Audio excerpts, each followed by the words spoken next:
As you know, a very just decade ago, China, President Xi Jinping announced or launched the Belt and Road Initiative, basically going west, right?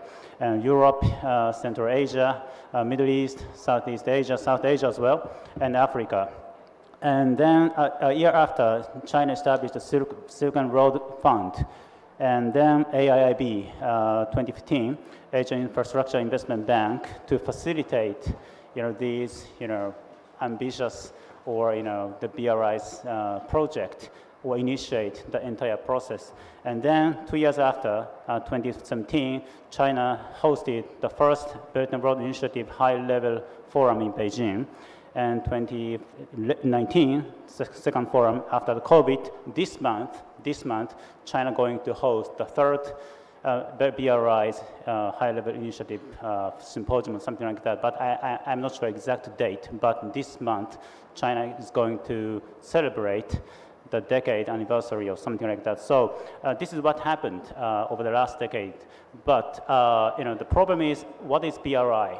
Actually, I have asked a lot of Chinese friends or even Japanese firms, do you know what is BRI? They know there is BRI, but don't know what is BRI. And so, are you benefited or how you committed? Actually, around BRI, there are a lot of different understanding, different perceptions, misunderstanding, miscalculations. So I think now it's a very good time to evaluate the 10 years past, what is the BRI, and how to, do you have any lessons or implications from these tracks? I think it's a very fascinating time to discuss this issue. So I am not going to ask each panelist specific question in terms of, not to restrict their presentation and respect their freedom of speech.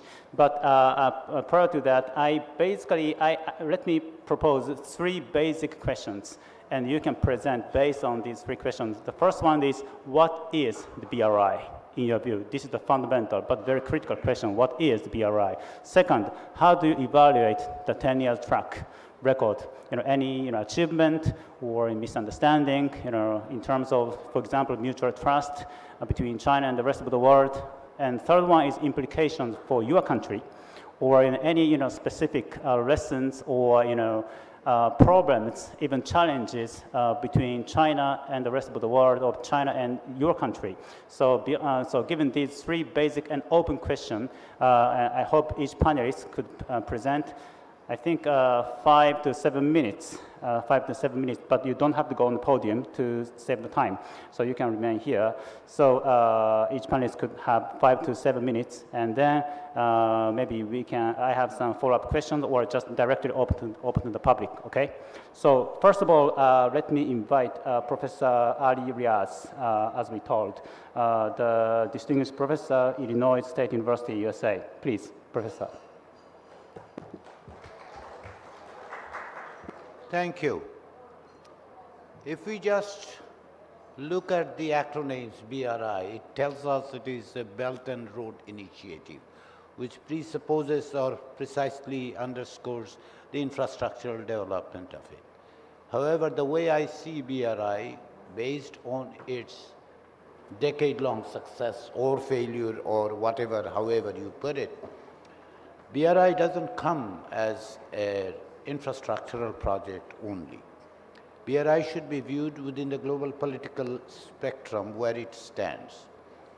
The extension of the financial support, economic support that we see with respect to BRI, it comes with this ideological baggages that tells us that BRI should not be seen simply as a source of funding. And here, the BRI should be understood, and as I understand it, as in a sense, a parallel to the existing global order and financial system. The Bretton Woods system that came out after the Second World War, given this, the trinity, holy or unholy trinity that has emerged, and this is a challenge to that trinity to a great extent. That is IMF, World Bank, and the UN system that we have seen. So what it tells us with respect to the agenda that we see based on the last decade, And that takes me to the second question of evaluating it. How do we evaluate it? The evaluation is this: there has been massive investment, but this massive investment that came out of China, in large measure in Africa, but definitely in other places, it has the potential, for an understandable reason, it has the potential to connect all the countries that in some cases have left quite on the margin. So it provides the connectivity that is necessary for economy. But that connectivity is not exactly based on the equality of the countries. If you look at the extensive investment in Africa, apparently which are without any strings attached. Because what we know for sure over the years since 1945, the major issue with respect to this holy trinity or unholy trinity, that is particularly with IMF, World Bank, is the conditionalities that imposes. And generally speaking, it is understood, and this understanding is not exactly unfounded, that the BRI comes with no strings attached. Meaning the concerns that we see with respect to IMF or the World Bank funding, which involves the environmental issues or to a certain extent human rights issues, labor rights issues, that seems to be ignored by BRI. And that is where my evaluation and my concerns are. That BRI has become the apparatus of new kind of imperialism. I'm not condoning or I'm not disregarding the fact that over the years, in the previous decades, and possibly in previous centuries, European colonialism has practically bereft or stolen in African continent, in other places, no doubt in Asia and Latin America. But in case of BRI, having not strings attached, has a string itself, and that is the unseen, unwritten conditionalities of these ideological underpinnings. That is where these underpinnings work. And in many cases, for example in Africa, and definitely those of us who are familiar in the South Asia have been known for this so-called debt trap. I have said so-called debt trap because not necessarily it is always the case, but it does have this potential. And in case of Sri Lanka, we have seen it, but we are also witnessing, if we closely look at the situation in the investments that has been made in Africa. Africa has become practically the battleground in the sense that it provides the BRI projects have not succeeded in only achieving the infrastructural development, but also has created a new kind of relationship. So BRI is not only about infrastructure, it is not only about finance, it is also about the relationship it does develop. And here, as I have mentioned, that this, post-Second World War order, that has been a challenge. BRI has posed a challenge to this. In some cases successfully, in some cases not so successfully. But essentially what it did, it has tried to destabilize the existing global order. It is not my intention to say that the development funding that is necessary has not been provided or it has not been necessary. In many instances, and possibly in larger instances, the countries that we know have been involved in BRI have received this funding for infrastructural development because at the core of their economic development, infrastructural development is an essential thing, and it has been avoided for quite long. And in many cases, it has been avoided for a reason.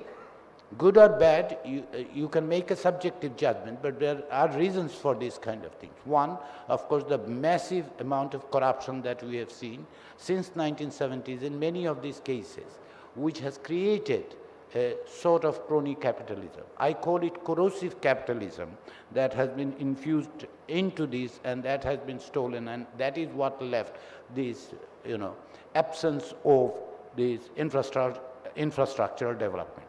So that opportunity has come through BRI. But this having that was also created an opportunity for further corruption and use of those capital as a corrosive capital. What is corrosive capital in my understanding? Corrosive capital is those capitalists or those funding, those capital which provides the incumbent and its policies to be bereft of accountability mechanism. And this is where my criticism with respect to BRI. On the one hand, it is challenging the global order, which is fine in the sense that we need to make corrections. This current global order does not necessarily provide the best option for us. In many instances, it has been so long and so old that it doesn't reflect the ground reality. But by challenging it with an ideological underpinning that does not include the accountability mechanism, which is essentially necessary and essentially representative and doesn't challenge the corrupt practices, is going to go on, and this is where it stands as of now. So what is the good part? Good part is the development that we see, infrastructural development. I must make infrastructural development because infrastructural development is only one component. Let me finish as my time has come up. What is the implication for Bangladesh? What we have seen is having a member and some of the projects under the BRI has provided a legitimacy to a government which is unaccountable by all accounts. It's a moral legitimacy, constitutional legitimacy, both can be questioned. So having this is not exactly helping Bangladesh to develop in the way it should have been developed with an inclusive measure. I will stop there. Thank you.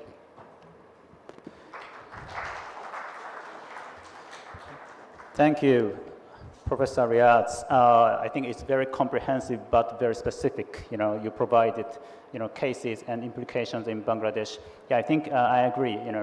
This BRI is not only or more than economic or just connectivity, but it is influencing the new world order or the development for each nation, including here in Bangladesh. So I think that's quite important, and let's wait and see, because BRI is, I think, going on maybe in the next decade or longer. So next, may I invite Professor Pattanaik, she's research fellow, Manohar, Parrikar Institute for Defense Studies and Analysis, India. Professor, the floor is yours. Thanks. Yeah. Thank you so much, and very interesting 3 questions that you have raised.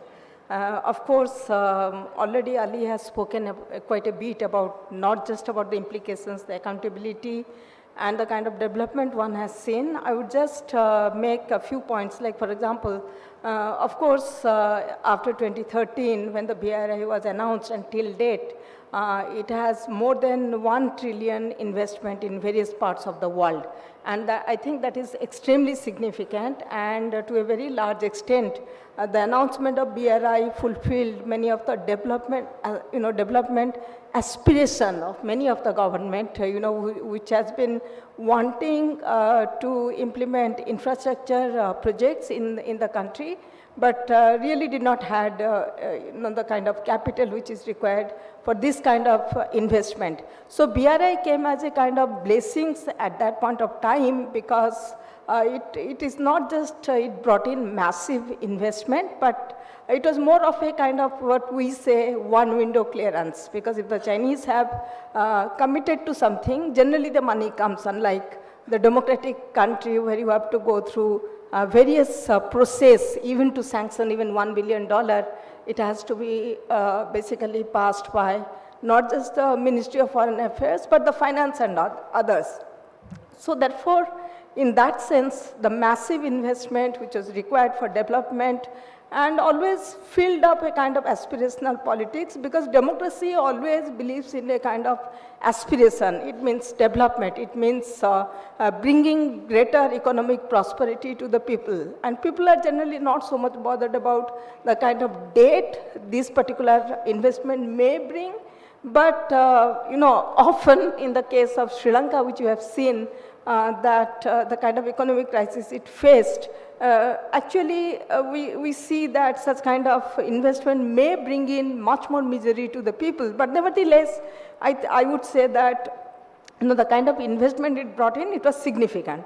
Now, in terms of the achievement we have seen in the past 10 years, there is this debate about the Chinese debt trap and how it is affecting the economy of most of the countries where the money has been brought in, but especially the agreement which has been signed between the Chinese companies and the host government. Those are remain very opaque. It is not available in the public.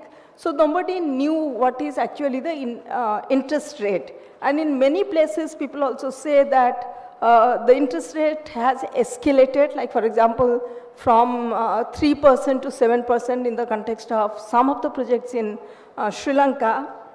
So therefore, in terms of achievement, while it produced a lot of infrastructure development in terms of the port, in terms of infrastructure, investment in minings and all, which in fact helped China.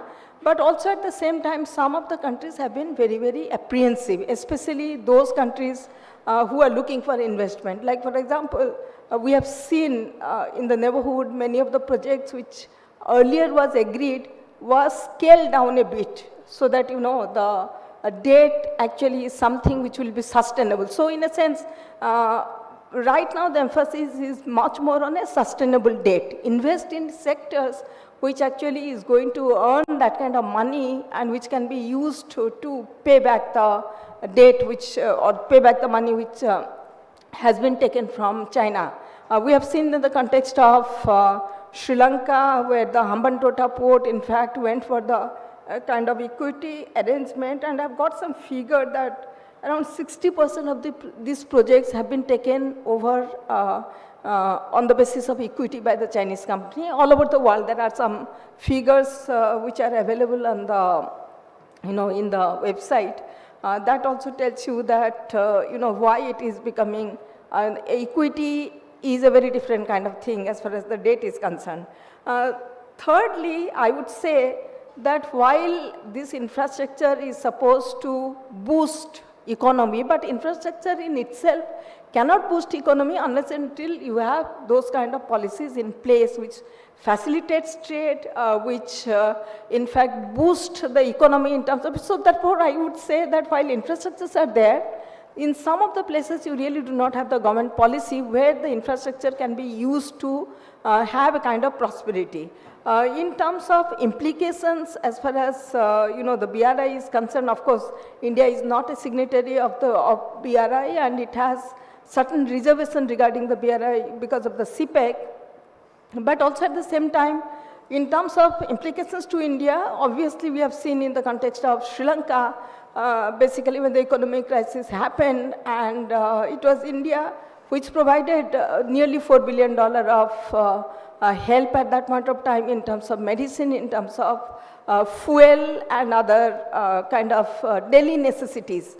So therefore the concern will always be that if the country you know, face a kind of economic crisis, obviously the implications will be on the neighbor directly in terms of, because the kind of border you share and the kind of economic interdependency which has increased over the period of time. So I would say that while BRI has the promise of, you know, in a sense boosting the investment scenario, because we saw many other projects, you know, many other countries came in to invest after the BRI. And there are certain studies which says that earlier, you know, whereas the World Bank was taking quite a bit of time to approve some of the investment, this thing, that has now been streamlined. It is slightly easier compared to earlier, and now many of these countries are also basically looking forward to invest. So investment has got a boost, not just coming from China. Japanese are also investing quite a bit in this region, and most of the countries, you know, you have this IMEC was announced during the G20 summit. So a lot of infrastructure project has come into being. So I would say BRI generated a kind of competition for the infrastructure. In some cases it was successful. In some cases these competitions were not successful. In some cases apprehending that it may lead to a kind of debt, we have seen scaling down of the projects in Myanmar, in Nepal, they have been asking to convert some of these project to grant project, not something which is based on loan. So therefore, I would say that I will just end by saying that in a sense, it generated a kind of competition for infrastructure, and I think which is good.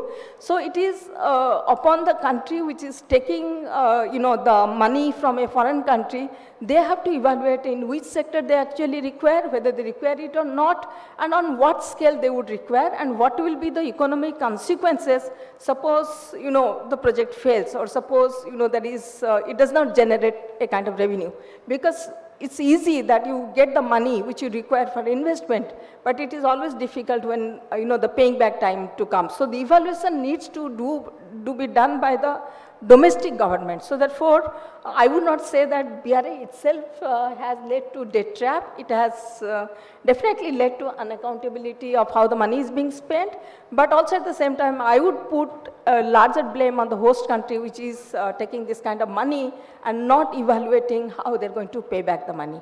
Thank you. Thank you. Thank you, Professor.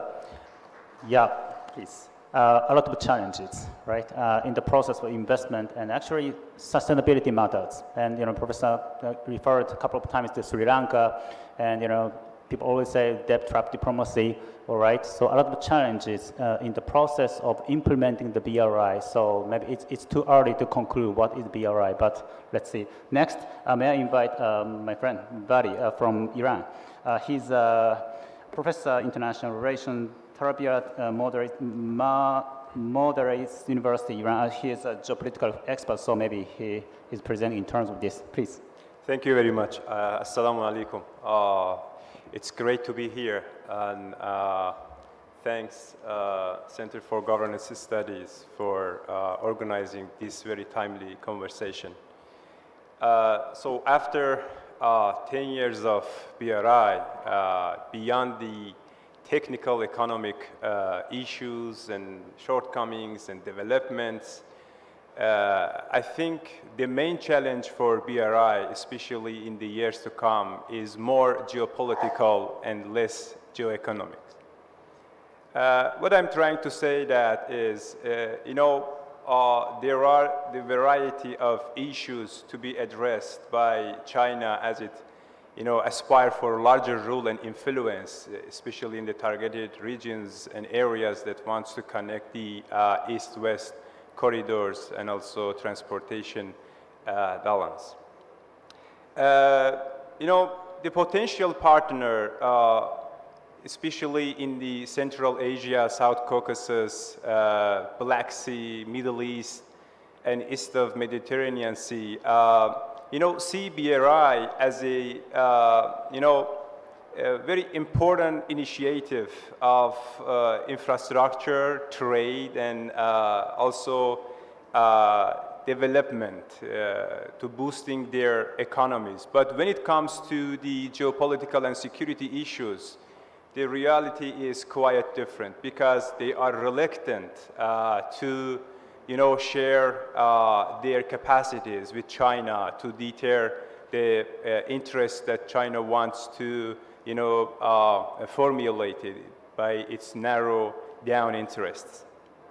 Now, the main challenge, especially the geopolitical challenge the BRI face, are related to, first, the domestic turmoils, and the second, the rising regional conflict throughout those areas.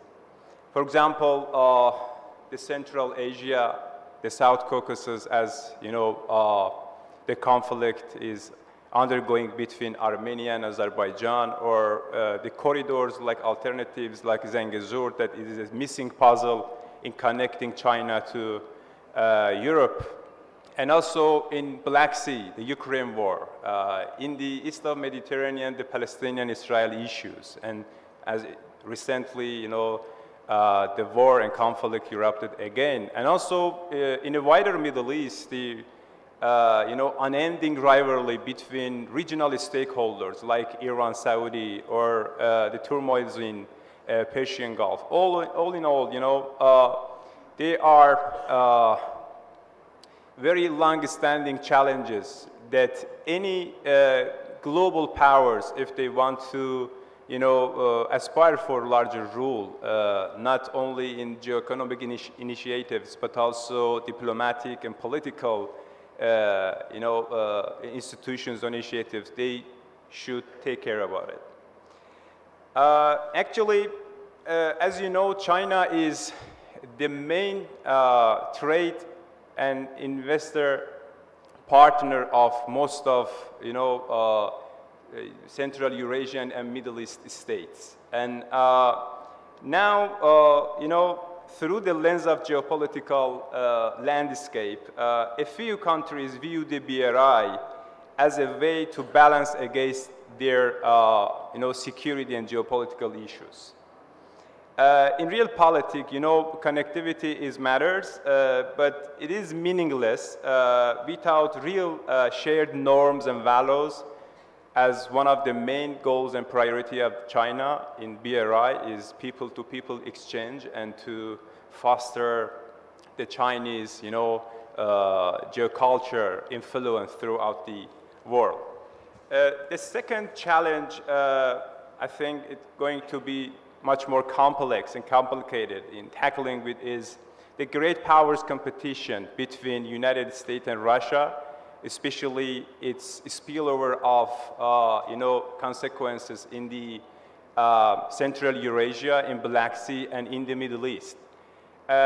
China is trying to, maintain its balancing act when it comes to the rivalry between US and Russia. But I think if the tension, going to rise between, US, NATO, more specifically, and China, China finally should, draw its path, and it's not time just meddling through the roads. And this third one is the changing essence and dynamics of Chinese relation with each of these countries, especially the influential countries in these areas.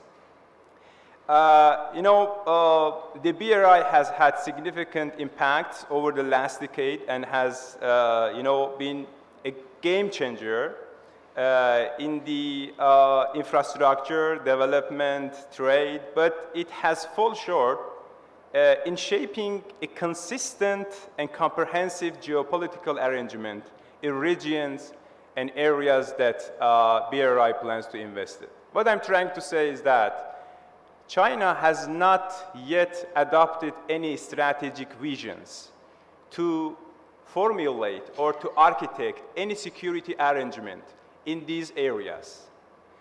Now, if you look to any initiatives that China adopted to conflict resolutions, it's highly influenced by Chinese, narrow interest. It hasn't, relevant to the comprehensive and general issues in that region. For example, the recent diplomatic breakthrough that Beijing just done in Saudi-Iran compromises and detente. It happened because of the security of energy flows from the Persian Gulf. It's not, it's not influenced by the security dynamics and the geopolitical disorders that's happening there, especially after the US retrenchment from the region. So, but looking forward, I think China intended to turn economic groupings into political bloc by, enjoying those institutions and mechanisms already China involved or, took leadership, like the expansion of BRICS, for example. As we can see, the political aims will overweight the economic aims in the years to come. Thank you for listening. Thank you, Vali. Thank you for providing us, geopolitical aspects, from your Iranian perspective. As we discussed earlier, now Middle East is facing post-American disorder, but China is not getting in yet. So what happens next? That's a great question. So let's see. So next, Professor Shah, She's a professor, international professor, Department of Diplomatic Studies, Foreign Affairs University, China. So you are from China, and very, very central, questions we are talking about. But please, floor is yours, so you can present freely and openly. Thanks. Okay, thank you. I think first I should extend my thanks to the Center for Governance Studies Bangladesh. Thank you for give us an opportunity to exchange views. In other words, it does diversified. Sometimes you think something is good, maybe somebody said that it's not so good. I think it's a good way, to exchange views, to better understand, to promote the better understanding among us. As to this topic, I would like to express my views from the two perspectives. First, I would like to give an overview of the achievements of the Belt Road in the past decade. And the second, I would say a little more about the debt trap, just several scholars mentioned. But since time is limited, maybe I just not go to very details. Professor Ali said maybe we just read the outline. As to the achievements of Belt Road Initiative in the past decade, there are 4 points. First, more and more countries became partners in the joint construction of the Belt Road Initiative. As we all know, this initiative is implemented outside the border of China, and cooperation and support of the host country is a prerequisite for its implementation. As of the end of August 2020, more than 150 countries and more than 30 international organizations have signed the Belt Road cooperation documents with China. If the Belt Road is only good for China and will bring no benefits for other countries, I think there will be not so many countries and international organizations sign these documents with China. And the second, the BNR projects help to develop local economy and improve people's livelihood. I think through the Belt Road Initiative, China is sharing its own experience of economic development with the other world. China has been a poor country, but since reform and opening up, our economy developed very fast. In China, we usually say that if you want to get rich, you must build roads first.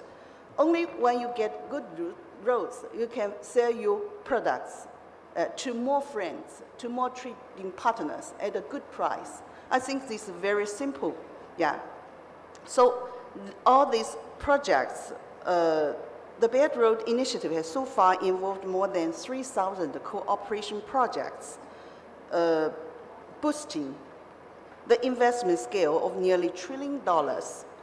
Soyham, former Deputy Secretary General of the United Nations, once said that the Belt Road Initiative has become the biggest driving force for global green development. For example, Bangladesh is the first South Asian country to sign the Belt Road Initiative cooperation MOU with China. At the beginning of September this year, the first phase of the Dhaka Airport Elevated Expressway project in the capital Bangladesh was completed. This project is the first and so far the biggest PPP project. Not all the funds come from China, it comes from different investors. And Chinese companies invested and participated in the construction. Prime Minister Hasina attended the ceremony to inaugurate the project and hailed it as a new milestone for Bangladesh's transportation infrastructure, which is expected to ease traffic congestion in Dhaka. I think we all experienced and feel these days when we are in Dhaka. And boost Bangladesh's economic growth. China, as a friendly neighbor and a strategic partner of Bangladesh, will continue to work with Bangladesh to advance a high-quality Belt Road cooperation and support Bangladesh in realizing the Solar Bangla dream at an early date. Projects in poverty reduction, agriculture technology, vocational education, and other areas of people's livelihood have effectively improved the living standards of people in the host country. We have a special website in China, in Chinese. It's all the stories about this kind of projects, what kind of benefits these projects has brought to local people.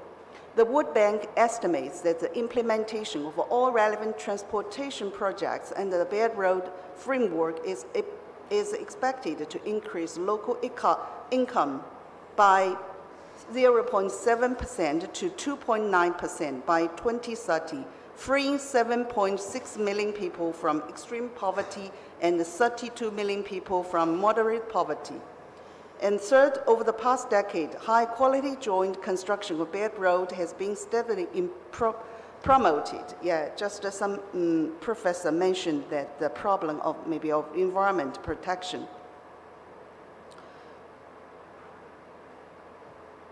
And China has signed more than 50 cooperation documents on ecological environment protection, established Belt and Road Green Development Initiative International Lines, and jointly launched the Belt and Road Green Development Partnership Initiative with 31 countries.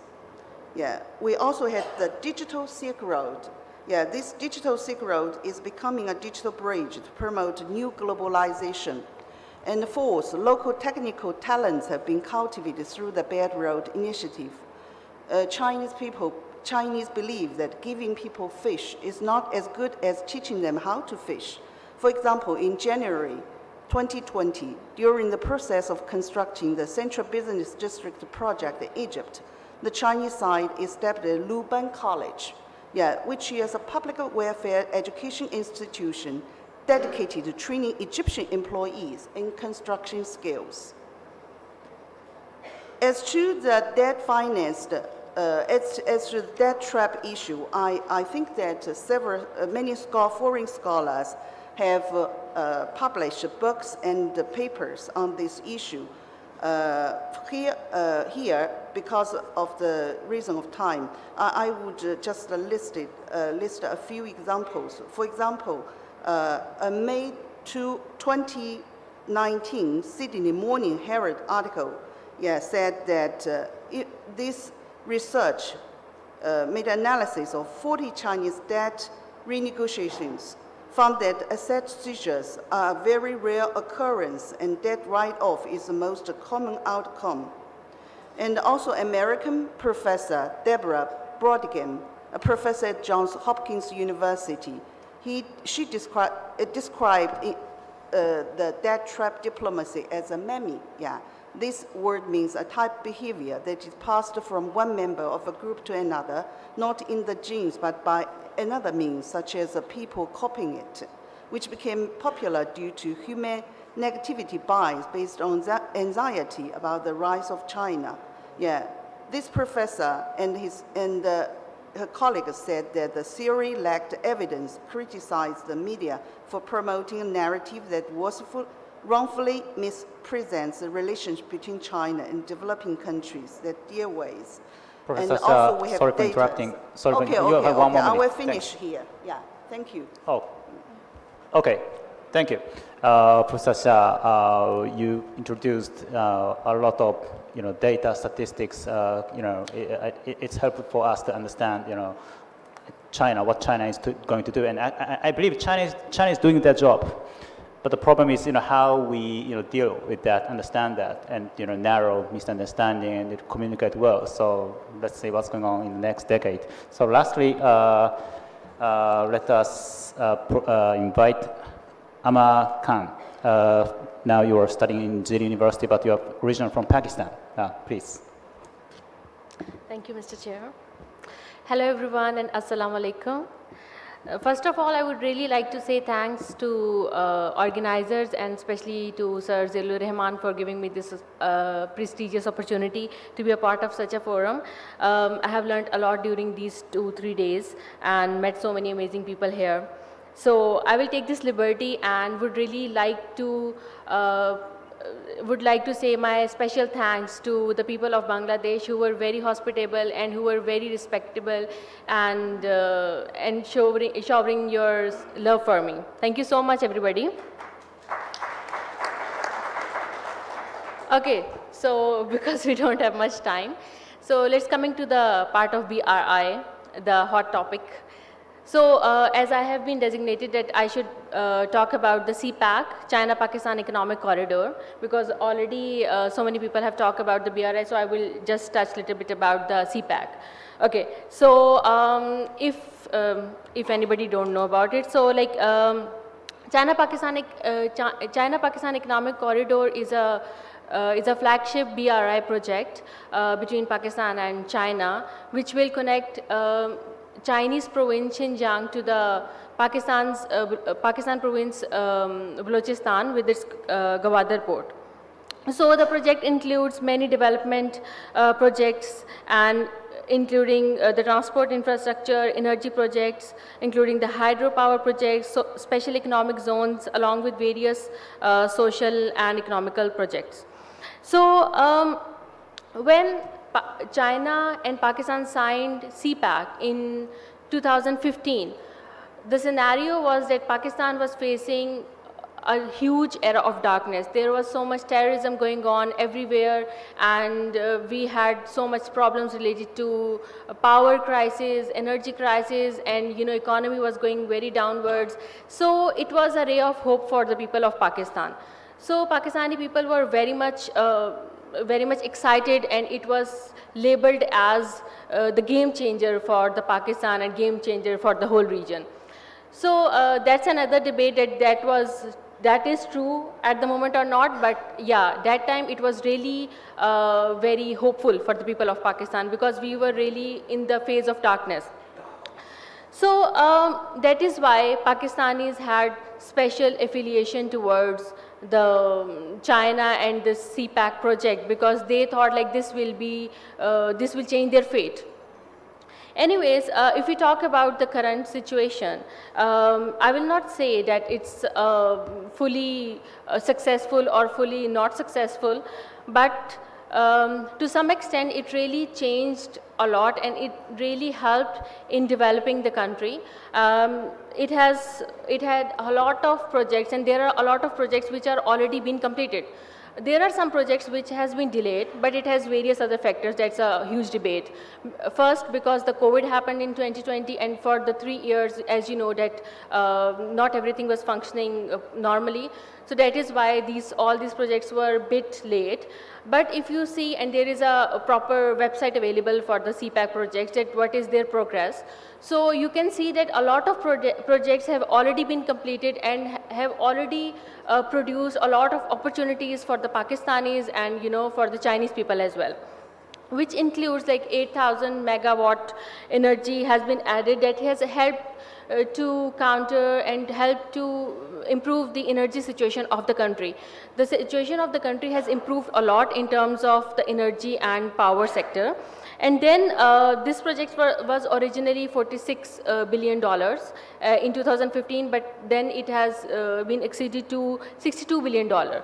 So other than that, almost 510 kilometers of highways are already functional and providing access to Pakistani people from reaching from one place to another, and they are a very good source of communication. That has not just benefited the China for their trade purpose, but also benefited the local community, because now local community can commute very easily and they can go from one place to another in a very short span of time, and that has really helped improve the inter-provincial relationships as well.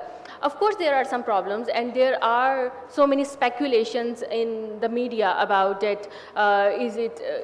We are going towards the debt trap and everything. There are so many problems, but the problems are of different dimensions. We cannot say that this is because of the Chinese investment, or the problems are because of the Chinese infrastructure or the project. the problems involved are due to some of the domestic political issues and some of the domestic, the socio-economic deprivation of the common and local people of those specific areas.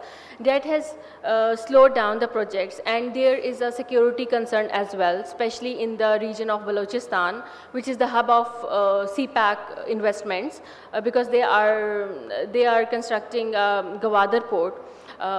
So that is why there are some problems. But if we see in the bigger scenario, I will say that it has really improved the situation in Pakistan, and the development sector has Pakistan also improved a lot. And other than the infrastructure, other than the railway and roads network, it has established a lot of vocational institutes and hospitals and education sectors that has really elevated that has touched the lives of the common people. So it is, as we say, that CPAC is a framework of regional connectivity, and it, it provides a win-win situation for Pakistan and China, and I think it can be used as a framework for the other countries as well.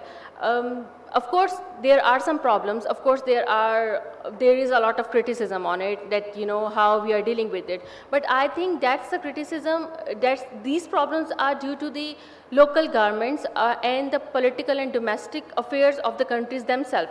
We are often, when this Sri Lanka thing happened, so there was a lot of speculations in Pakistan as well, that what will be the fate of Pakistan.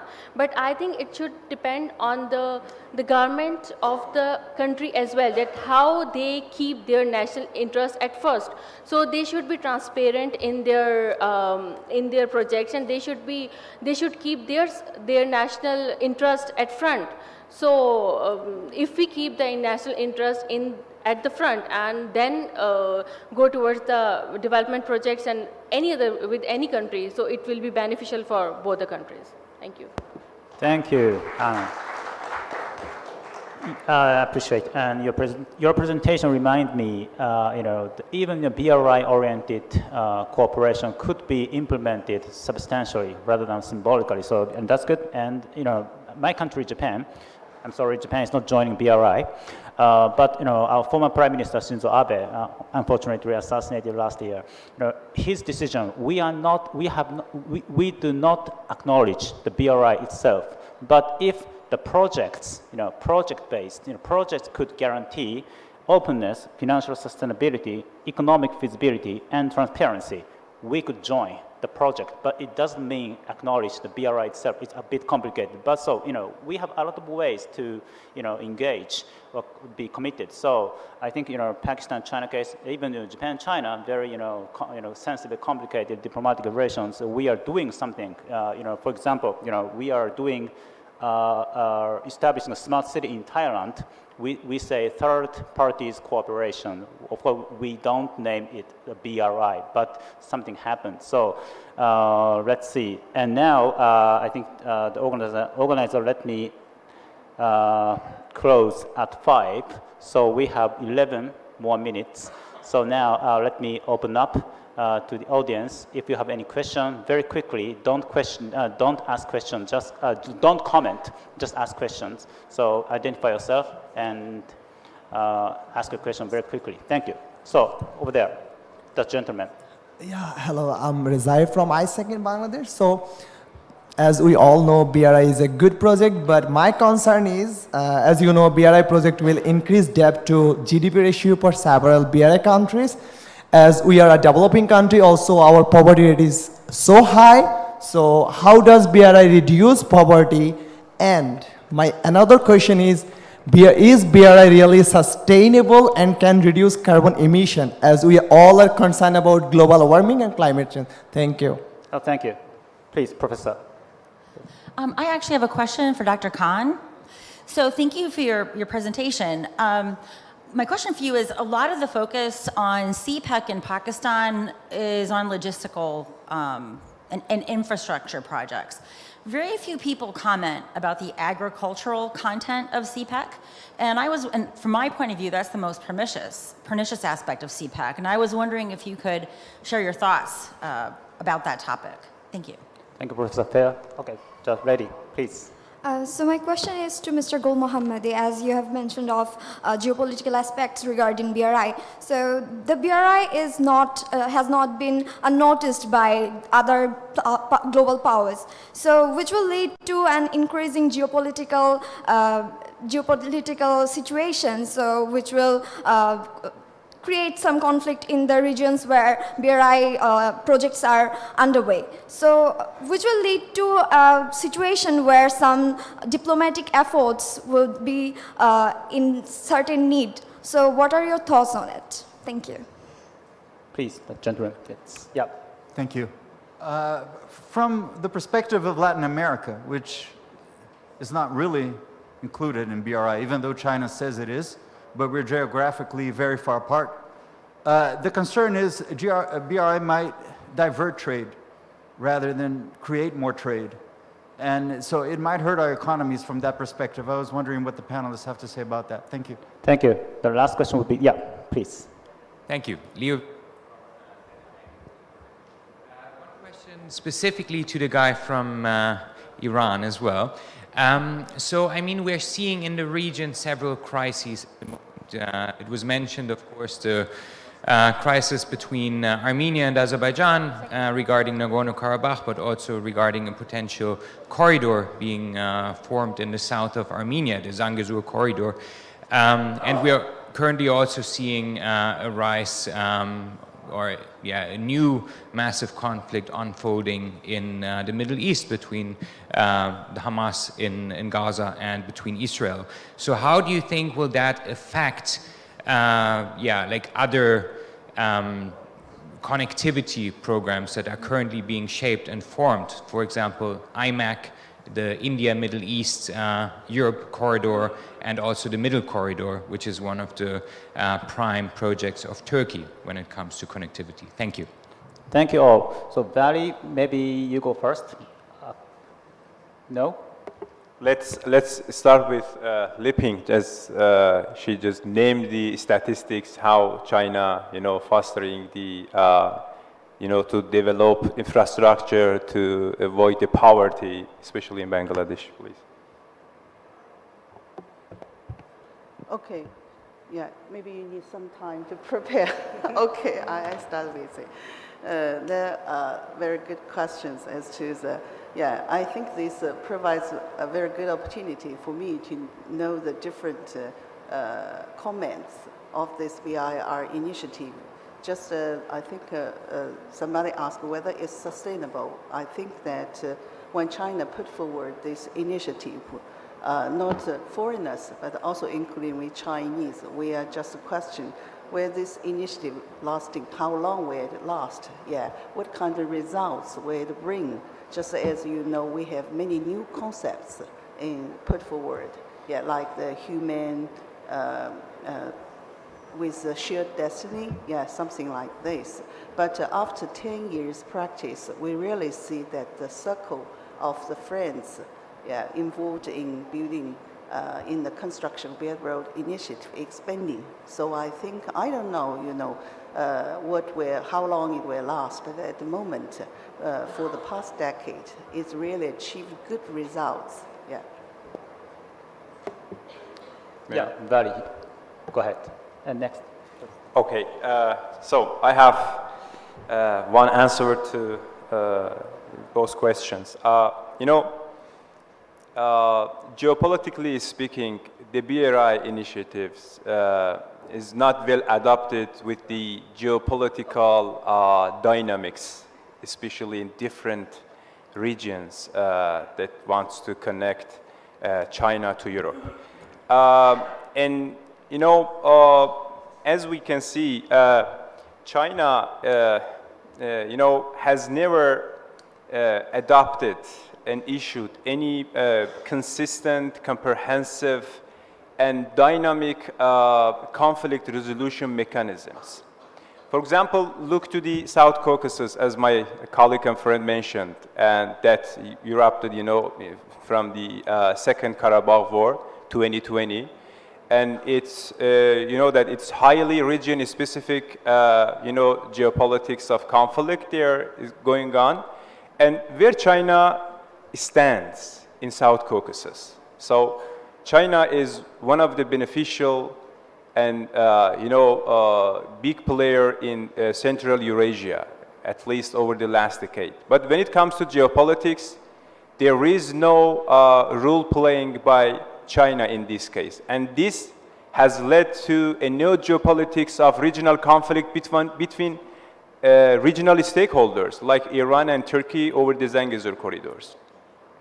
Or even when we talk about the geopolitics, we should consider the alternative initiatives like Red Mode, Arab Mode, that connects alternative routes to connects East-West corridors together. So here, I think, beyond those diplomatic statements, the war on corridors already began. And the zero-sum game is going on there. And it's highly influenced by, the shifting dynamics of global politics. As international system becomes more multipolar, these initiatives, at some point, in somewhere, and sometime, will clash together, and this is the reason why China has not, initiated any political or security arrangement to deal with. Thank you. Thank you.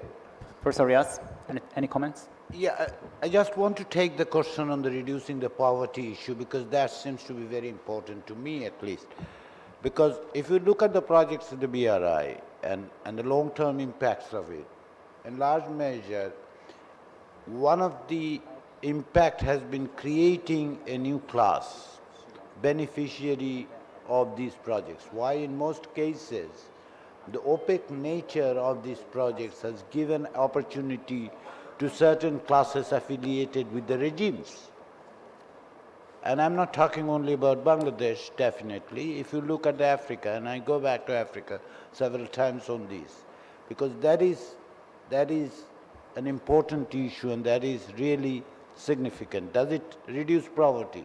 No, in long term it cannot reduce poverty when this capital practically is propping up new class who are beneficiary of this. That's why just looking at what the project looks like, it looks good. It looks good. In some cases, of course, the consequences are enormously long-term consequences are bad. And that is why, to me, looking at BRI, as I have tried to, let me reiterate the point. The point with respect to BRI is the very nature of absence of openness, lack of accountability, corrosive nature of the capital and investment, and the strings, unwritten strings attached to it. Let us not forget those four things while we are looking at the buildings and the bridges and the other thing that BRI produces. Thank you. Thank you. Professor Pattanaik, do you have any comments? No? Okay. So you can respond to. Okay. Okay, thank you for your question. It was very good question. So when we talk about the agriculture, actually there are some agreements and there are some projects retaining to agriculture as well. So it's not like that they have totally ignored the agriculture sector or as such. But you are right that these agriculture sector agreements these projects are going a bit slower as compared to the infrastructure and the railway, or the highway sector projects.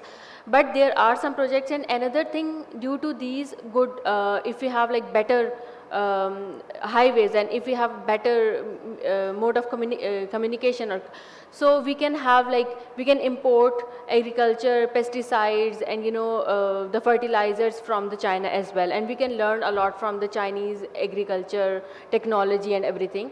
But there, in a long-term plan of CPAC, there are a lot of projects and they are going on regarding the agriculture sector. I can provide you the more details and the projects names, etc. personally. Thank you. Thank you. Thank you all panelists for your contribution, and thanks audience for your patience, and because this is the very last event, plenary event, and I think China is going to host the third BRI high-level forum in person in Beijing this month, very soon. And my sense is, this is Xi Jinping's grand strategy, which accommodates his political slogan, the China Dream, the rejuvenation of the great Chinese nation. He's not saying rights, but rejuvenate. My sense is back to the future. My sense is back to the future. And this is something related to the BRIs and its strategy, tactics, economic, geopolitical, even political, implications for the rest of the world. So anyway, I think the BRI is deeply affecting the world order in this very complicated and unpeaceful era. So let's see what's going on in the next decade. So thank you so much. Thanks for your patience and have a good night. Thank you.